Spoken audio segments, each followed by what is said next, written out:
بالله من الشيطان الرجيم. بسم الله الرحمن الرحيم. الحمد لله رب العالمين الرحمن الرحيم مالك يوم الدين إياك نعبد وإياك نستعين اهدنا صراط المستقيم صراط الذين أنعمت عليهم غير المغضوب عليهم ولا الضالين.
Amin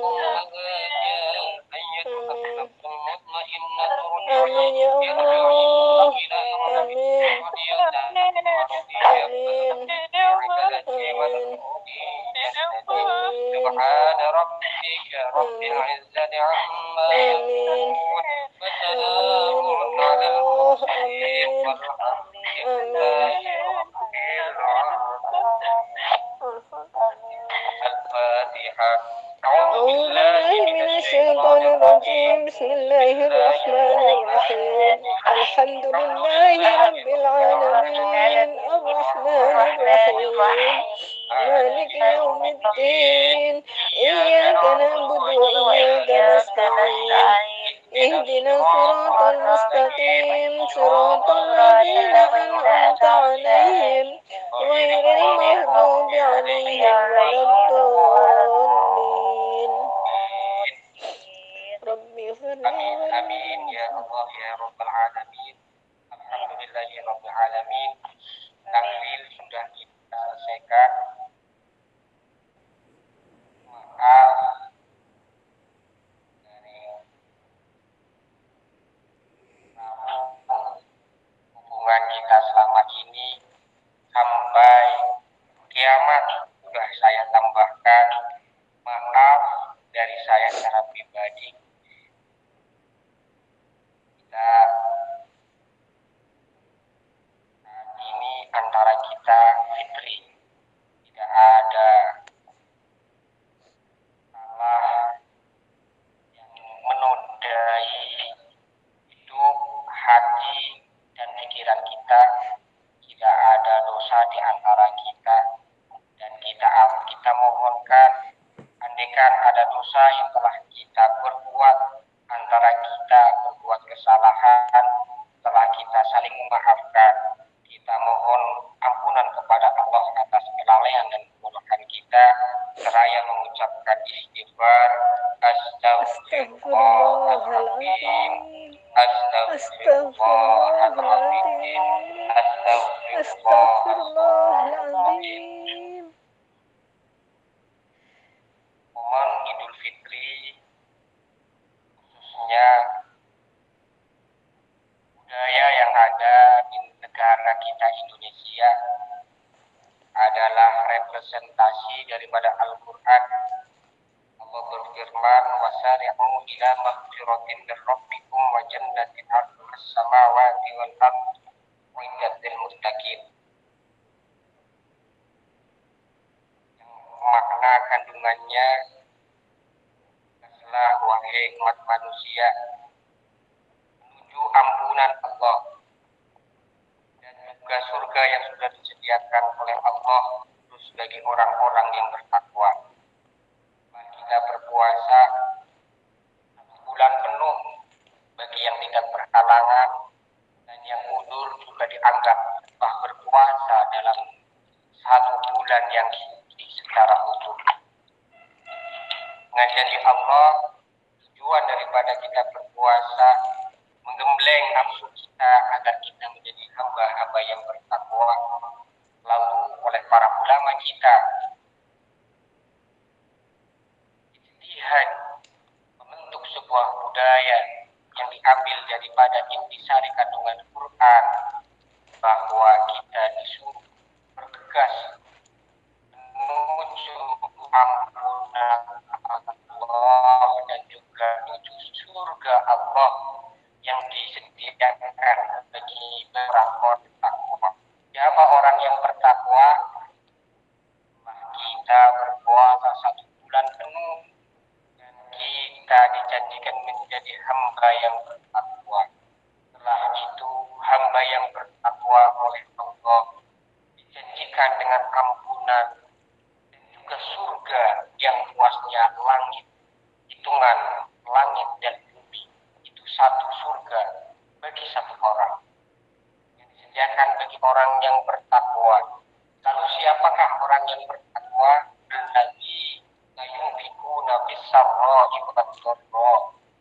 Yang pertama, orang yang bertakwa adalah mereka yang menafkahkan sebahagian dari rezeki yang dilimpahkan kepada Allah, baik dalam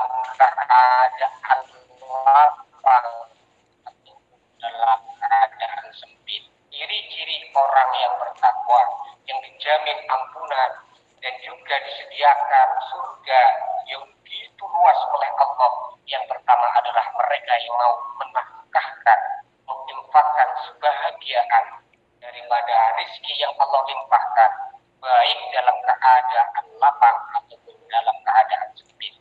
Saya yakin kita semua di momen Idul Fitri ini semuanya berlomba-lomba untuk memberikan nafkah, memberikan hadiah, sedekah kepada kerabat, kepada fakir miskin, kepada tetangga, kepada saudara, terlebih lagi kepada orang tua. Saya yakin munculnya keinginan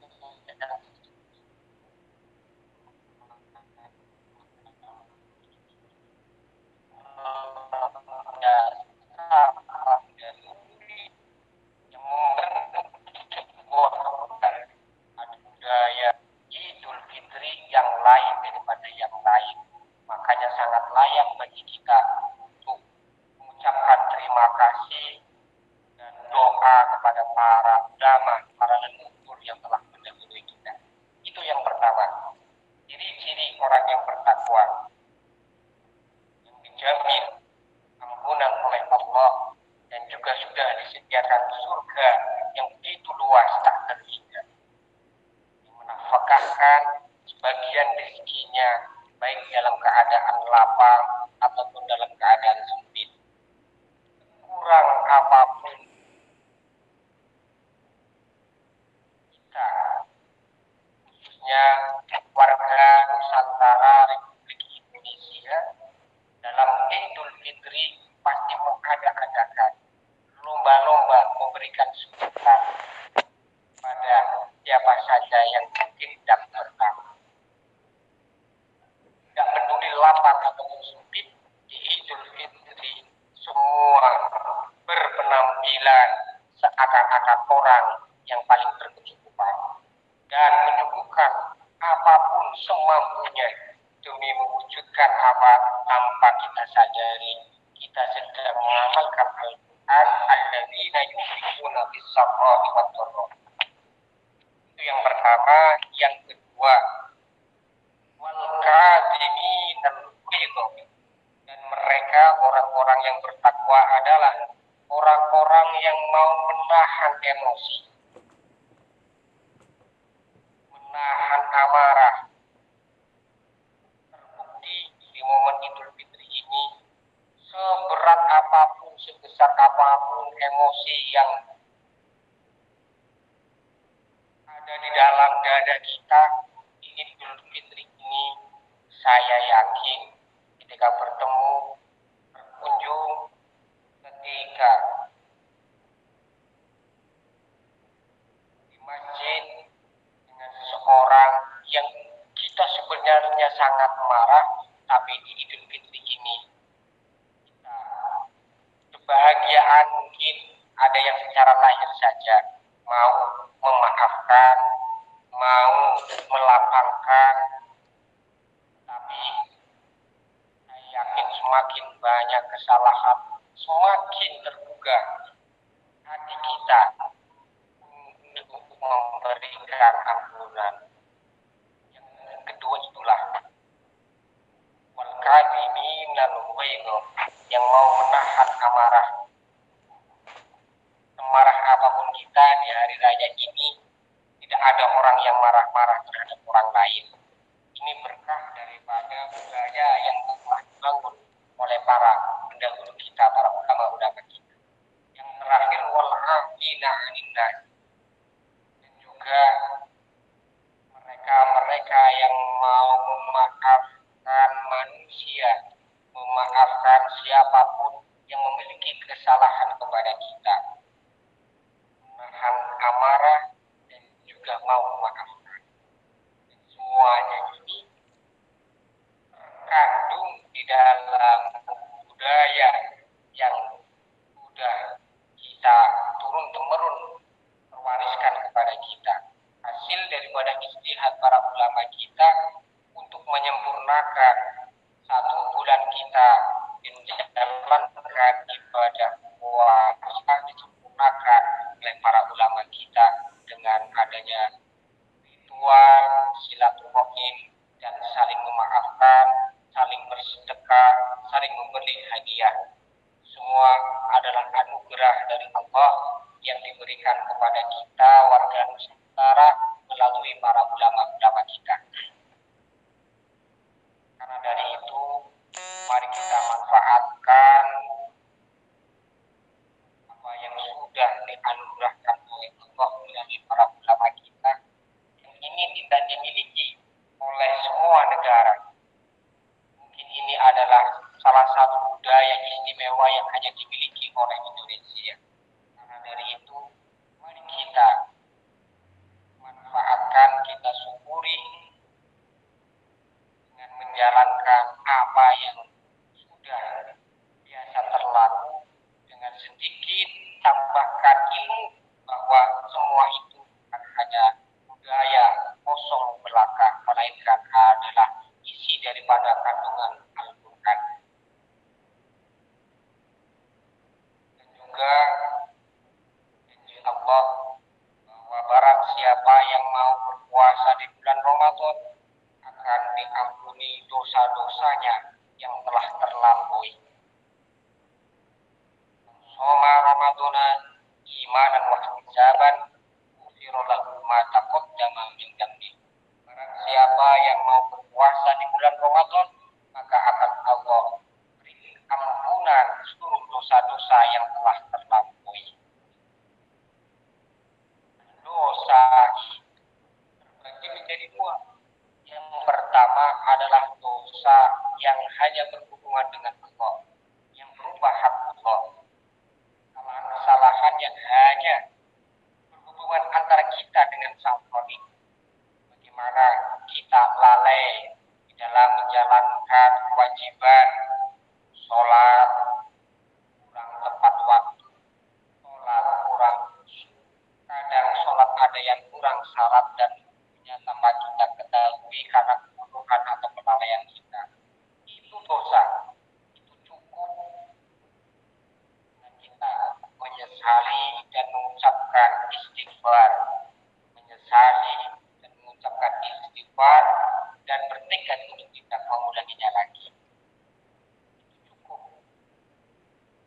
Jika kita serius malah justru dosa-dosa kita akan dihapus oleh Allah dan diganti menjadi dengan catatan amal baik. Karena seluruh amal buruk ketika diikuti dengan amal yang baik akan Allah hapus dan diganti keburukan itu. Itulah hebatnya kita sebagai umat Nabi Muhammad.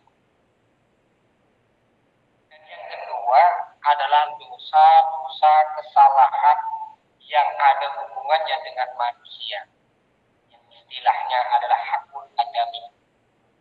Dosa dan kesalahan yang berhubungan dengan manusia. Ini dosa kepada Allah, tapi juga dosa kepada sesama manusia. Dosa yang seperti ini tidak akan bisa diampuni oleh Allah hanya dengan menyesali dan juga memohon ampunan kepada Allah. Ada satu syarat yang harus dipenuhi, yaitu meminta maaf, menyampaikan penyesalan dan memohonkan maaf kepada orang yang sakiti, orang yang kita membuat dosa kepadanya, berbuat kesalahan kepada saudara kita. Kita harus meminta maaf. Makanya tiap dosa kepada sesama manusia itu adalah dosa kepada Allah. Karena Allah melarang kita berbuat zalim pada diri kita dan kepada orang lain.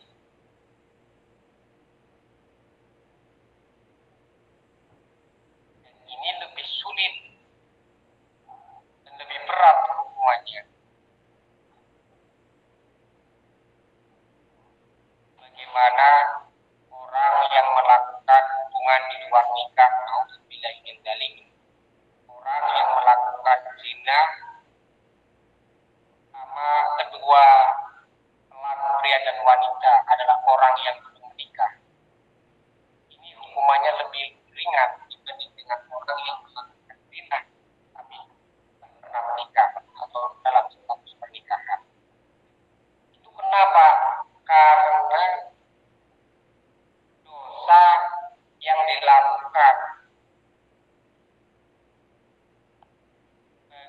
orang yang berzina bagi yang sudah menikah ini lebih menyakitkan kepada orang lain dibanding zina yang dilakukan oleh orang yang belum menikah.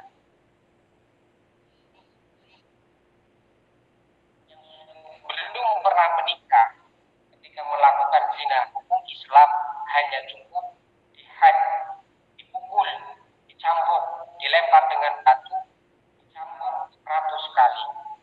Tapi kalau yang sudah menikah sampai melakukan perzinahan, hukumannya adalah dirajam sampai meninggal. Perbedaan hukum ini mata-mata karena pembelaan terhadap sama manusia, karena rasa sakit bagi orang yang melakukan perzinahan yang sudah berkeluarga ini lebih dibandingkan yang masih belum berkeluarga. Ada suami, ada anak, ada mertua, ini ikut menanggung rasa malu dan rasa sakit. Tapi yang belum, lebih sedikit orang yang menanggungnya, makanya lebih ringan. Malah kadang-kadang kalau di negara kita hukumannya itu bukan dihad, tetapi hukumannya itu indah, dinikahkan. Seperti itu. Karena belum status menikah.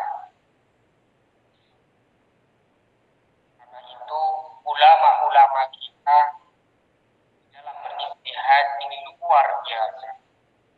Yang sudah suci selama 1 bulan penuh yang dianggap suci bersih oleh Allah sehingga menjadi bagaimana istilah Idul Fitri, Idul Riyaya Fitrah, Riyaya kesucian, tetapi dosa-dosa kita yang berhubungan dengan sesama manusia belum bisa disucikan oleh Allah tanpa adanya maaf dari sesama manusia yang kita berbuat salah kepadanya.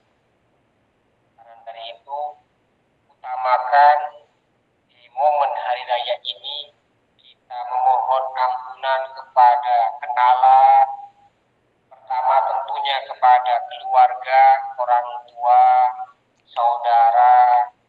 Tentunya mereka adalah orang yang paling sering berinteraksi dengan kita, mereka lah yang paling sering tersakiti oleh kita. Dan kita tentunya paling banyak dosa kepada mereka dibanding dengan orang lain. Setelah itu kita pilih-pilih siapa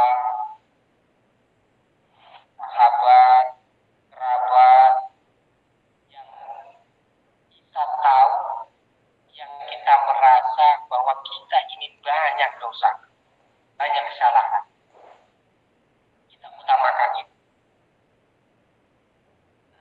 Pertama, istri atau suami ini tentunya paling banyak kesalahan. Cuma kadang-kadang istri saya itu tidak terlalu menganggap kesalahan-kesalahan saya, seolah-olah tidak ada kesalahan. Tapi sebenarnya saya yakin kesalahan saya adalah paling banyak kepada istri saya. Keluarga Al-Maghfirah yang saya banggakan, mari semua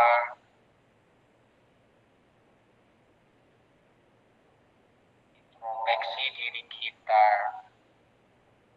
jauh mana zaliman kita terhadap diri kita, kesalahan kita terhadap diri kita. Kita hitung, kita koreksi, setelah itu kita mohon ampunan kepada Allah.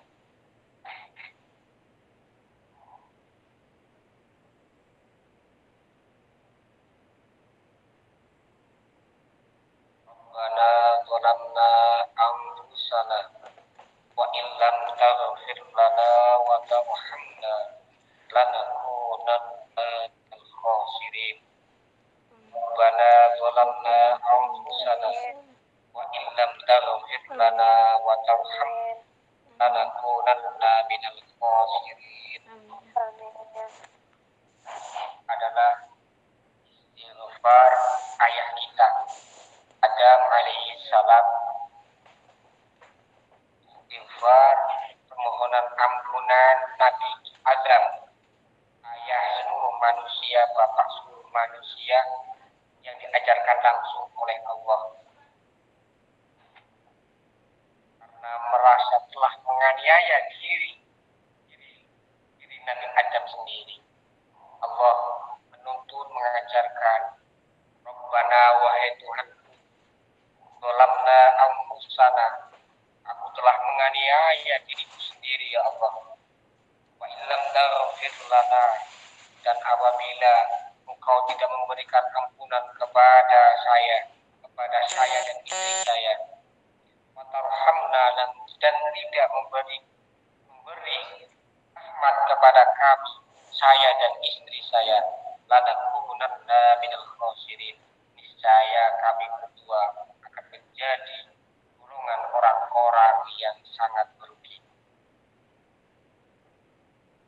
Kita gali karena dosa itu, kalau kita tidak merasa, kita tidak akan mungkin untuk meminta ampunan dengan sepenuh hati. Karena itu penting sekali kita mengintrospeksi diri kita gali kesalahan kita terhadap diri kita sendiri. Nah itu kita buka diri kita, tidak usah malu membuka diri kita sendiri. Kita bedah diri kita, kesalahan kita, dosa-dosa kita kepada orang lain. Tidak usah malu terhadap diri kita sendiri. Kalau sudah berhubungan dengan kebaikan, setelah itu kita mohon ampun kepada Allah dan kita meminta maaf pada seluruh orang yang pernah kita aniaya, baik sengaja ataupun tidak. Semoga benar-benar di tahun ini, di bulan Syawal ini, selepas Ramadan, sebagaimana doa-doa di hari raya Idul Fitri, benar-benar kembali menjadi manusia yang fitrah dari dosa, dan juga semoga kedepannya kita adalah orang yang fitrah di dalam berpikir, fitrah hatinya, dan fitrah dalam seluruh sikap dan perbuatan kita. Amin ya rabbal alamin. Mungkin pertemuan pada malam hari ini kita cukupkan sampai di sini dulu. Tutup dengan membaca doa, Subhanaka la ilma lana illa ma 'allamtana innaka antas sami'ul 'alim.